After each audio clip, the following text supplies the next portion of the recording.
that's a note for me. Like I cannot go more than 3 days without talking to a dead person. I think this is now the golden rule. So I feel like I'm gonna have to mark down. Okay, I have to work this day. I literally do. I literally do feel like that when I don't work. I literally, and I think it's just because I am empathic, so I still feel all of the energy taken on, but I'm not releasing the energy. Well, I was going to say, A, I'm glad I can help. B, you can come on here and channel whoever for me any other day that you would like. And if you can't come here, I'm sure you could just walk down the street and people would be thrilled to have you. That's stop right. But it's good to know that 3 days. Did you buy something then today yet? I didn't. Well, maybe I just saved you money as well. You probably did. And your grandfather's probably going, yes. He is all about saving those coins. Let me tell you, quarters, pennies, dollars, whatever it is. That's hilarious. That's hilarious. You save your money. Was there ever a reading that shocked you where you're like, so literally Linz, could you get me that card? You knew exactly what I was going to say to you, right? So this is the crazy story. When people always ask me about the most crazy moment or reading, you know, and honestly, this is the way I feel, David, they're all memorable. They're all meaningful because they have helped someone move on with their life. They've helped someone, right? Someone's life has changed in a positive way because of this reading. And people always ask me about, but the one reading that I always talk about, and so there's no such thing as a coincidence. I get a Christmas card from them every year. And this is since 2013. So this happened 8 years ago.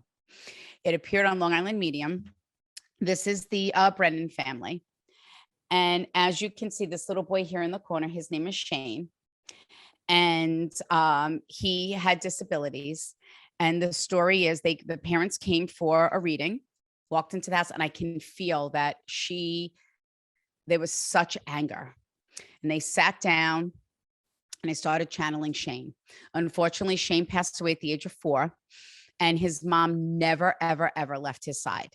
The one day she decided to go to her daughter's dance recital and leave Shane home with the dad. Shane opened up the sliding glass door, got out the backyard, and drowned in the family pool. So she blamed her husband for Shane's death. And they were on the verge of a divorce at that time when they came for the reading.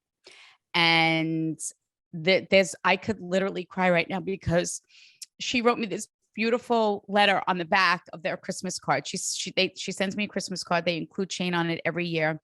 So the reading went that Shane said to his mom, I got out. How many times did I open up that sliding glass door when you were home? Dad's soul's journey was to carry my death, not yours. Because if I got out and drowned in the family pool when you were home, you never would have been able to forgive yourself. So this was Dad's journey, was to carry my death. And I watched her reach over and hold her husband's hand during the reading. And I think for me, that was such a moment that I will never, ever, I'm still emotional from it. And she literally wrote on the back of the Christmas card, they send me a card every year. I just got it today. She said, I hope you are well. We always remember how you helped us during our reading and having our son Shane come through to us. It's never easy for us. We appreciate all you and your team has done for us in 2013. Please wish everyone a happy holiday from us. Merry Christmas. And she always includes Shane's name. And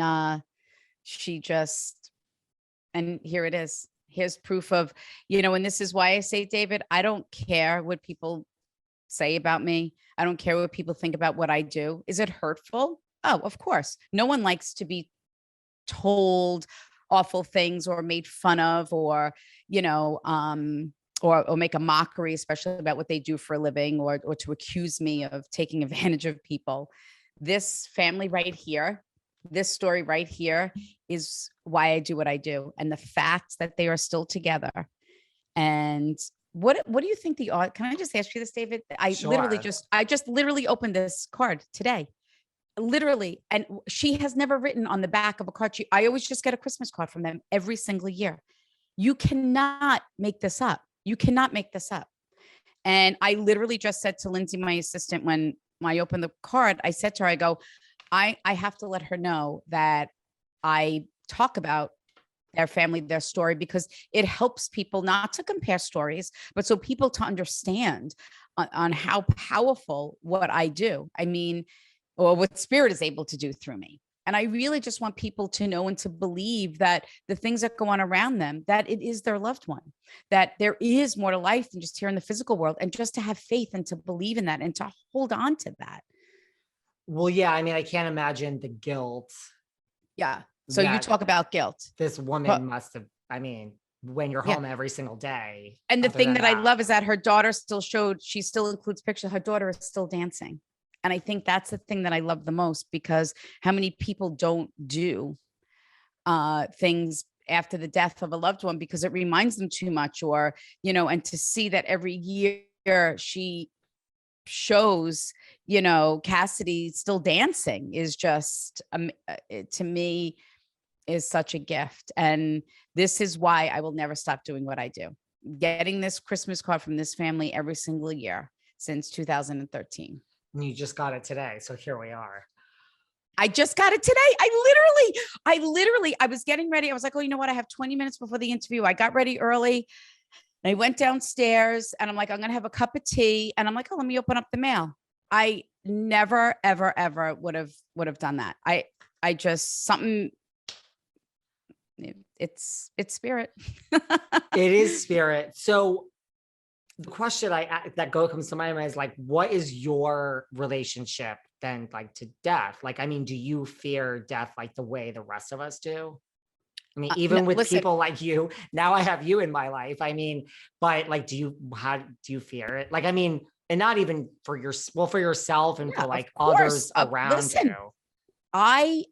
let me just say this to you. I say to my clients, I say to them, because people say to me, I look up to you. You're such an inspiration. And I'm like, no, you're my inspiration. You get up every day.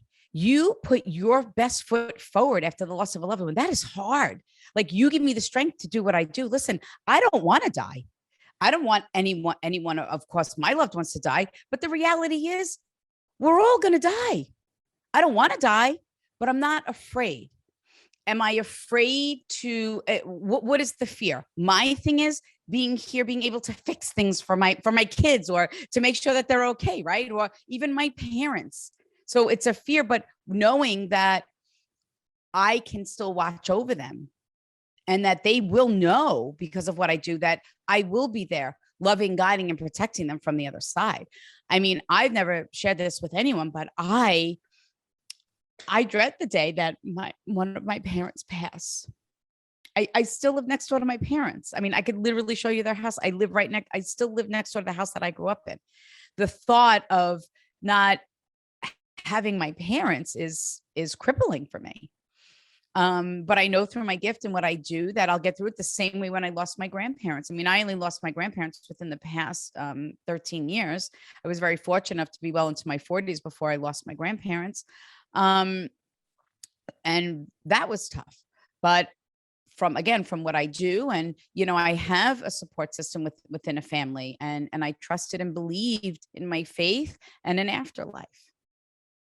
Yeah. I mean, that's just my natural question, because Yeah. I mean, I would I think mean, I I think that we always fear the unknown, right? No matter what it is, we fear the unknown because we don't know. But you know what? This is why I say, David, and this is my rule of thumb in life. Whatever it is, just do the right thing and be a good person. Then there's nothing to fear.